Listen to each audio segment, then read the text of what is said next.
This is exactly how you're gonna deal with your trauma as a man. If you felt like you were never good enough, what you want to do is constantly seek self-improvement. What you really need is self-respect. And what you're going to do is, you're going to write down evidence for your own growth and not just what's lacking. If you had a lot of chaos in your childhood, what you want to do is control everything.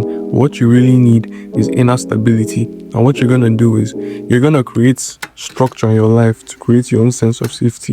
If you were ignored as a kid, what you want to do is chase attention. But what you really need is to feel seen. And what you're going to do is, you're going to spend time with people who actually know you and not just your achievements. If you were betrayed or abandoned, what you want to do is never trust anyone. What you really need is secure relationships. And what you're gonna do is, you're gonna do one thing to become that loyal person you're hoping to find. If you were bullied a lot as a kid, what you wanna do is chase power so no one can hurt you. But what you really need is confidence. And what you're gonna do is, you're gonna do something that you might get judged for, but be okay with the outcome anyways. If your trauma is that you had an absent father, what you wanna do is prove your worth to everyone. What you really need is to grieve what you've lost and become it yourself. And what you're gonna do is, you're gonna find a mentor or a coach that is going to hold you accountable and give you honest feedback. If you were constantly criticized, what you wanna do is be perfect, but what you really need is self-acceptance. And what you're gonna do is,